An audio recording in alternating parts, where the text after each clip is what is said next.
Hello, BookTube. I've got some mail for you today on a very in-between feeling Tuesday. The weather just does not want to get wintry, but it does not ever quite get warm. It's knitted gloves weather, but also walk around in your shirt sleeves weather. It's partially sunny but partially cloudy. I'd like it to, even if it's bad weather, I'd like it to just commit. But instead it's not doing that. Horrible lighting conditions for making videos. It goes from pitch black so that you need lights on to see to blinding light and back again in the course of 15 minutes. We shall see. We shall see. There's no concerted massive weather event coming as far as I can see. It's just going to be like this. Mid to high 50s Fahrenheit every day. Variable weather, a little bit of rain, a little bit of clouds, a little bit of sun every day. As we go into December, this is autumn weather. But I see all sorts of systems that could bring concerted winter weather to other parts of the country, but not to Boston. But we still have mail, including in this particular mail haul, an odd box. We'll save the box for the end. I honestly don't know what it could be. I think it's from a publisher. I don't think it's a violation of rule number 1. But let's see what this first one is. It's very, very tiny. It could be a slim volume of poetry. Let's see. Well, oh, don't tell me that's actually what it is. It actually is. This is a slim volume of something or other. No, not all of this is poetry.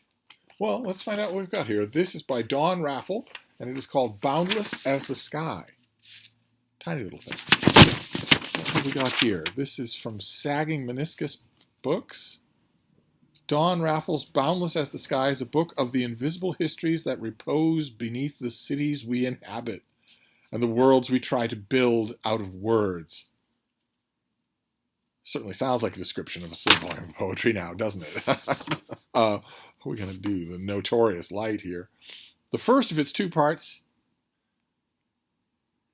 stories of real and invented cities, some ancient, some dystopian, is a feminist response to Calvino's Invisible Cities.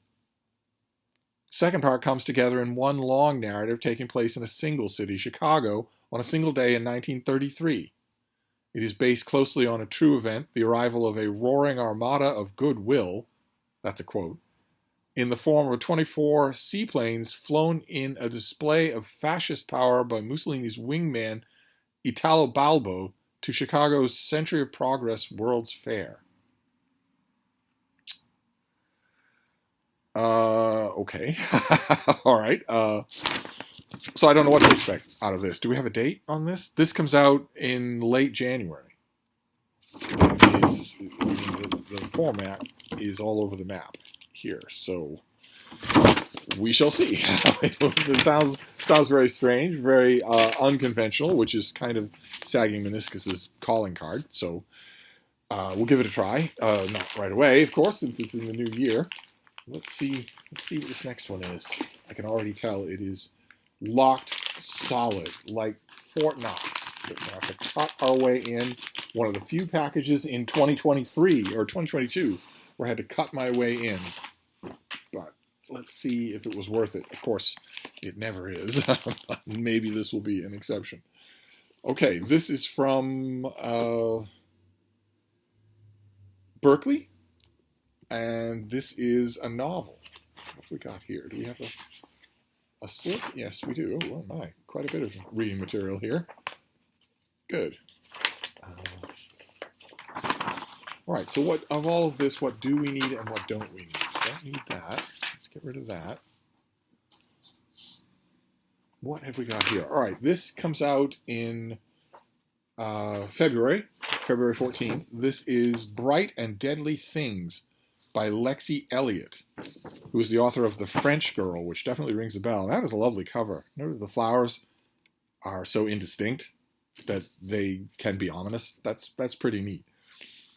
Let's see here. Who is Lexi Elliott? Lexi Elliott writes novels of psychological suspense so distinctive they are in a class of their own. Her immersive stories are set in atmospheric and unusual settings and explore the unexpected outcomes when groups of people are brought together in close quarters, whether that be a room, a resort, or a retreat. And her novels are infused with a subtle and mesmerizing supernatural undertone that drives each story forward. Okay, I'm intrigued. She's a Scottish author, and this is her fourth book, and it comes out in the middle of February. And it is set at a chalet in the remote and rustic mountaintop retreat in the French Alps. It's been a real-life destination for Oxford University students and Dawn since 1891, and the author attended an invitation-only reading party there while working on her doctorate in theoretical physics. She has a doctorate in theoretical physics. Years later, she realized that the chalet, with its isolated location and strange history, it burned down in 1906 and was rebuilt in 1909, was perfectly suited for a tale of intrigue and deception amongst a close-knit group of academics. Certainly sounds it. The novel's protagonist is Dr. Emily Rivers, a widowed Oxford Dawn. Still utterly devastated over the death of her husband, she decides to attend a reading retreat at the chalet with her friends and colleagues in hope of finding some inner peace and calm through work and camaraderie. But the group is on edge due to the discovery of a clandestine relationship in their midst and a competition for a recently opened position in the department. All the while, Emily must wrestles with paranoia and fear that seem brought on by her grief, but it's undeniable that someone very real has been searching through her things and attempting to hack into her computer. Okay. So what is, let's see just how, since we've got horrible lighting and all day, let's see how this starts. We never do this, but let's give it a try. Let's see how this starts. Let's just read just a little bit of the beginning, see what we can tell. There's someone in the house. That is the first line of the novel. There's someone in the house. I know it as soon as I'm inside. So present tense narration. Though I couldn't say how. Some indescribable change in the air, perhaps, or a sound I hadn't consciously registered. A wave of adrenaline sweeps over my skin. No, it doesn't. Prickling all hair follicles on end. Okay, prickling means stand on end. I stand frozen just inside the still open front door. A layer of warm air and sunshine pressing at my back, and the shadowy cool of the terraced house silently waiting for me. But it's the wrong type of silence. I stand motionless, staring, my ears straining to catch any sound above my own racing heartbeat, which is thumping in my ears, thumping in my throat, waiting for a moving shadow, or the thud of a footfall, or even just the tiniest of creaks, but nothing comes. The house, the intruder, me, we are all holding our breath. I squint down the corridor that leads to the open-plan kitchen/living area at the back. Beyond the rectangle of the doorframe, I can see the bright, saturated green of the back garden's lawn through the floor-to-ceiling windows at the rear of the house, verdant in sunshine after the rain we've been having. Call the police, I think. Call the police, call the neighbors, and scream until anybody comes. But even if I scream, no one will come. The residential street outside is quiet, drowsy with the heat, and anyway, most of my neighbors will be either at work or away for their summer vacation. And what can I tell the police? Come quickly because I have an absolute conviction there's an intruder in my house, even though I haven't actually looked? But I know it's true. There's someone in the house. I can sense it with the pressing urgency, as if there's music playing at a pitch that's below my range of hearing, but nonetheless felt. Do something. Find something. Some kind of weapon. Wait, I know. I check that my phone is easily accessible in my pocket, then slide my rucksack off my shoulder, easing it to the floor as quietly as possible, though surely whoever is here must have heard me come in, before reaching out slowly, silently, to the coat cupboard that is just beside me. My heartbeat is a hammering thud. That's the second thud. I want to watch your thuds. That must be audible streets away. I know the cupboard door will squeak, regardless of whether I open it slowly or fast. Fast, I decide. Fast, and use the noise. I take a deep breath. Go. Get out of my house. I'm calling the police right now, I yell. And I keep yelling as I yank the screeching cupboard door open with one hand and reach in with the other to grab a club, any club, from the golf bag that languishes beneath the coats. Words keep tumbling out of my mouth, though I have no real idea what I'm shouting as I yank the club out, briefly entangling it with a navy rain jacket that slips off its hanger and falls to the floor as I charge with my improvised weapon toward the back of the house. Surely the intruder will head straight for the open front door. I don't want to be in the way when they do. I reach the living room with afternoon sun streaming in through the French doors and whirl around so my back is to the sunlight, holding the club diagonally in front of me with both hands on the shaft, no longer yelling and poised to spring. Where is the intruder? Upstairs? I strain to listen. The house is silent, but I'm not fooled. Something is coming. Something is coming. Something is. A dark shape explodes out of the small study to my left, running straight for me. For a moment I'm frozen, staring blankly at the man, for it seems to be a man, though his head is covered by a black balaclava, who is heading directly towards me. Why is he not heading for the front door? Belatedly, in blind panic, I swing the club viciously, but too late. He's almost upon me. Only at the last minute he veers, planting a foot on the seat of one of the armchairs and leaping over the back, and my clumsy swing connects only with a glancing blow on his lower back, the club continuing in an arcing path. I hear, rather than see, it smash through the crystal vase that was on the sideboard, because I'm whirling round to keep the intruder in my vision. He's at the sliding doors, yanking one open to run out into the garden where, without any hesitation whatsoever, he springs across the small lawn to scale the cedar-planked back fence and disappear into the lane behind. I'm left staring at the red-brown horizontal planks of the cedar fence, the club still gripped tightly in my hands. A small breeze slips in through the now open sliding door, carrying with it the shouts of children playing, a car starting somewhere, a bee buzzing round the lavender in the garden, the lazy sounds and smells of summer. I'm alone now. The insistent press of danger has receded. I am very much alone. Okay, so that's how it opens. There are some problems. You want in a scene like this, I mean, that's a fantastic opening scene, right? We've all had that feeling. Sometimes. I shouldn't say all. I mean, some of us have had that feeling where I don't have any external reason to say it, but I am certain I am not alone. Particularly horrifying when that happens in your own house. That has actually happened to me a couple of times. Your instincts in such a situation like that are never wrong. Your brain, your senses are assessing data that you are not consciously aware of and forwarding that data in the form of a vague but very insistent alarm. It's purely a sensory adaptation, a survival device. It's worth paying attention to. In other words, it's not a good idea to ignore that. If you're absolutely feeling it and it's unexpected, so you know it's real, where it's not just a creeping horror of yours, but something that your body is urging you to do. That is a fantastic opening moment. The opening narrator was right. There was someone in the house, despite any indications to the contrary. And the narrator has that kind of hastily formatted plan, right? I will go into the house armed, and I try to get out of the way because whoever's there will leave when they know I'm there. They will leave through the front door. They will run out the open plan of the house. Of course, that's not, if you're thinking rationally in a situation like this, you do what first occurs to the narrator, which is leave the house and call the police. Despite the implication in this opening segment here, the police would rush right over. They know better than almost any other profession to listen to instincts like that. If you were, I don't know where you live, but I live on the outskirts of a very busy city. If I were to call the police and say, I just walked in the front hall of my house. I know there's somebody in the building that shouldn't be there. I left. I'm out on the sidewalk now, and I'm calling you. I'd really appreciate it if you would send a car over here. They would do it. There wouldn't be any mockery. Be any laughter. They wouldn't think that their time was being wasted. They would do it. I feel certain that would be true almost anywhere where you happen to live. But that wouldn't make for a good scene, and that's not what a lot of people would do. Even though it is the sensible approach, a lot of people would not do that. There are some faults here. There is a little bit of over-description.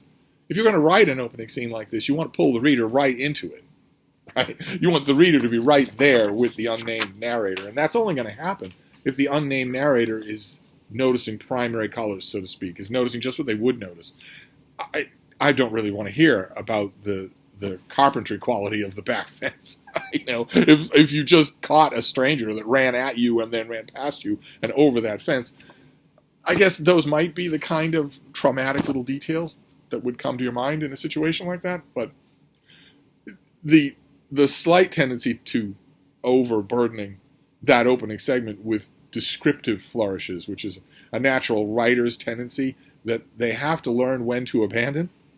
There's sometimes in a story like this, especially a thriller like this, there are going to be moments, occasions, where it's just your narrative that the reader wants. They don't, at that moment, want your writerly gifts. It's a writerly skill to learn to get them out of the picture until they need to come back. But the scene quickly took over.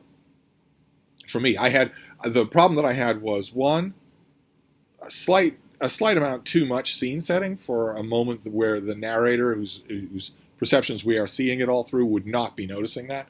And two, the intentional vagueness. The narrator goes into the house knowing someone else is there, all senses alert to see that someone else. But when the narrator does see that someone else, we get no details whatsoever. Might be a man. I'm not really even sure. I don't know about that, but very good otherwise. I don't think I've ever read this author. But anyway, let's move on. We're not going to go into in-depth critical analysis of every single book, or we would never get through a mail haul. So let's see what this next one is. Okay, this is a 2023 release. Oh, wow. Okay, this is from Farrar, Straus and Giroux. This comes out in early April. This is The Wounded World. Chad Williams is the author. The Wounded World, W.E.B. Du Bois and the First World War. There he is in a helmet. Oh, wow. In this book, the author tells the fascinating story of a long gestating but never completed book project that Du Bois wrestled with for much of his life, beginning in the late 1910s and lasting for decades. As the U.S. entered the First World War, Du Bois used his platform as editor of The Crisis to call on black Americans to close ranks with the U.S. and support the country's war efforts. Following Armistice Day, he traveled to Europe to meet with soldiers and gather materials with the goal of ultimately writing the definitive history of African Americans' experiences during the war. But as his perspective and worldview shifted over the years and decades, he came to regret his initial support for the war effort, and the scope and focus of his prospective World War I book dramatically expanded and evolved. The author of this book, Chad Williams, first came across Du Bois's unfinished World War I project while researching what would become his first book, Torchbearers of Democracy. Now, in this book, which borrows its title from Du Bois's unfinished work, Williams expertly pieces this story together, tracing Du Bois's intellectual development and his shifting feelings about the war and the U.S. Okay, all right, a subject about which I know almost nothing. I've only encountered fugitive mentions of the thing in biographies. Now here's a whole study of it. That's great. Next year, deep in the next year, so I don't need to worry about it at the moment. Okay, here we have a December release. This is something we've seen already. This is its finished copy. This is full of reading material that I don't need. This is Keigo Higashino's A Death in Tokyo.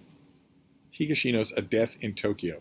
There's a real bridge in Tokyo with real mythical creatures on it that obviously struck the author's fancy and produced a murder mystery. So what have we got here? Higashino is the author of The Devotion of Suspect X, which I have heard about from quite a few of you. Yeah, this comes out in mid-December. A mind-bending sequel to Malice and Newcomer, in which Tokyo police detective Kiyochiro Kaga finds himself forced to try and make sense of a most unusual murder. In the Nihonbashi district of Tokyo, an unusual statue of Japanese mythic beast, a kirin, stands guard over the district from the classic Nihonbashi Bridge. Late at night, the body of a murdered man stabbed in the chest is found on the bridge under the statue of the winged beast. However, that was not the crime scene. The man was killed a few hundred feet away, and his body moved to that position. The same night, a young man named Yashima is injured in a car accident attempting to flee from the police. Found on him is the wallet of the murdered man. The two have no known connection. Detective Kaga is assigned to the team investigating the murder, and Kaga's investigation takes him down dark roads and into unknown past to uncover what really happened. And I read that description to you when I got the advance copy of this book before I'd read the book. But I read the book. It's getting a review in the December Big Canoe News in northern Georgia. And it's a little bit odd because that description, a most unusual murder, is one line from the first paragraph of the description. The murder in this book is not most unusual for murder mysteries at all. Not at all. I'm not criticizing the book. I'm not knocking the book. I'm knocking really the description here. It's not an unusual murder. But also, a man is found stabbed in the chest under the statue of the winged beast. However, that was not the crime scene. The man was killed a few hundred feet away and his body moved to that position. That's also not technically true. It's not a good description of the crime as it happens in the opening pages of this book, which is fairly straightforward. This is a fairly straightforward murder case. I don't know what this is. Soho, is that right? Minotaur books. I don't know what they would benefit from trying to position this as some sort of bizarre murder mystery. There are plenty of those, right? I mean, if you read murder mysteries, you will encounter bizarre murder mysteries all the time. This isn't one of them. You shouldn't go into it expecting that. This is not a bizarre murder mystery. This is a fairly straightforward police procedural. Very, very well done. Very well translated. Do we have a translator here? Giles Murray translated this from the Japanese. And this is out in mid-December. If you're interested in police procedural type things, police procedural type murder mysteries, you'll probably want to, reserve it from your library or whatnot. But then we have to finish up the box. And the reason I said it's unusual is because of its shape. This does not look like it contains a book. It is from a publisher, but it doesn't look like it contains a book. Unless it's a really tiny book. Let's see what we have here. Let's see what we have here. Oh, no, it's not a book at all. No, it's not a book. It's plastic book covers. It's a roll of plastic book covers. How nice. So this is it looked like it had a publisher's name on it, but it must have come from one of you. Yeah. Yes. Okay. Well, I reinforce my books, some of them. If I think I'm going to keep them, if I think I'm going to hold on to them, then I reinforce them with clear plastic packing tape. And over the years, a number of you have objected to that. I always say I know that it destroys the resale value of the book. I only do it with books I'm not going to resell. Of course, sometimes I'm wrong about that, and I end up reselling them anyway. But I've sort of shied away that whole time from buying plastic book covers like the kind you find at libraries. Just, I don't know, I'm worried that they would be too much falderall, or that I wouldn't want to use them, or that they'd be expensive. And it turns out they're really easy, and they're not expensive. They're cheap to do. So they don't work on everything. They won't work on a paperback, of course. They won't work on a naked hardcover. But if you find, as I often do at the Brattle Bookshop, an old hardcover with an old dust jacket on it, they're wonderful for that, and very easy to do. So, and I have an extra roll of these. How many is in here? Probably 10. How many is in here? Am I told how many there are? 10. Yes. That's a drop in the bucket, but I'm getting rid of books, so maybe it's a drop in the bucket that'll go a long way. But anyway, that is the mail. So we got some book covers. Won't be those for any of the stuff I got today. We have Death in Tokyo. Man is stabbed in the chest and dies, and the police need to figure out who he was, who the murderer is, what possible connection between them, and it's all, you follow their case from the discovery of the dead body to the conclusion. Then we have The Wounded World, a study of a book that never happened. Fascinating. Then we have Bright and Deadly Things. The author was at an exclusive reading and writing retreat and decided it would make a great setting for a book. That is fantastic. And Boundless as the Sky by Dawn Raffle. No idea what this will end up being. We'll give it a try in the new year. The only one of these that isn't the new year is Death in Tokyo, which I don't think I will bother to reread it. but we shall see. Maybe I will. I mean, I'm coming up on doing a lot less new release reading. But anyway, that's the mail for today, unless more comes. If more comes, we have another second mail haul. You'll be the first to know. But anyway, I'm going to wrap this up for now, but I'll be back. Thank you, BookTube.